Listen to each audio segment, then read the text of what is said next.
here we are to another quote, Buddhist quote, and it's a little bit introspective as well. It says, "Live with no sense of mind, not forming attachment to experiences." I know this is profound, and indeed, it is.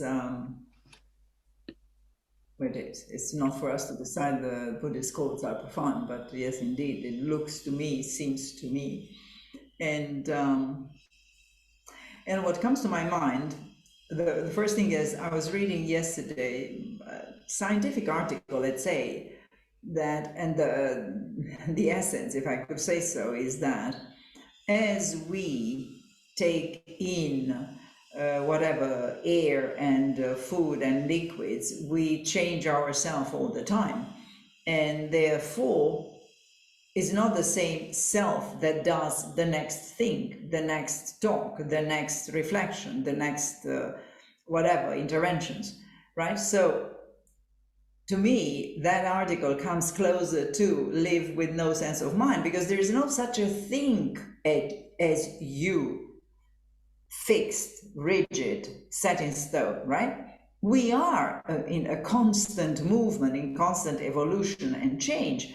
So, therefore, there is no need, or there is even no sense to form attachment to older self, but not even to your experiences. They do not define you today. They defined you at that time. Makes sense what I'm saying? So by defining you in the moment, it's okay. Yes, in the moment, this is who I am. This is what I say. This is what I do. This is the way I react to the world.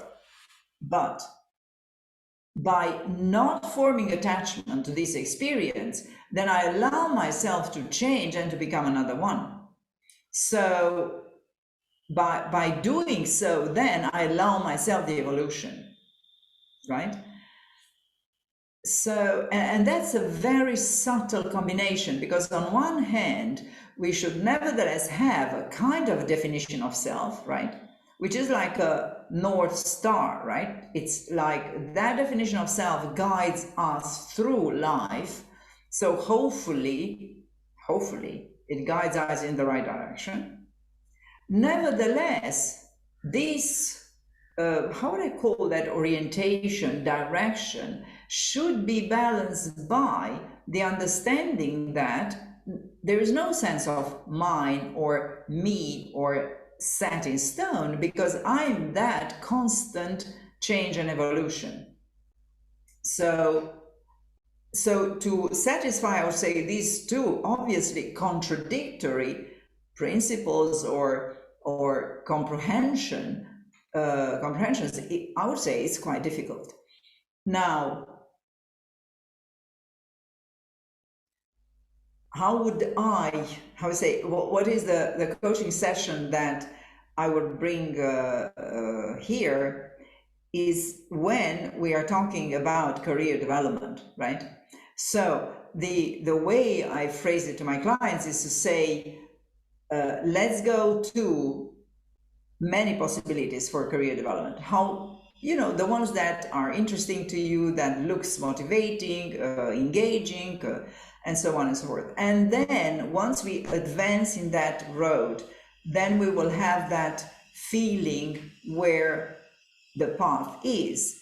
And by keeping this no sense of mind or no attachment to the experiences, we allow ourselves to evolve in this exploration, and that will hopefully, probably, I would say certainly, will bring us to the right career at a certain point.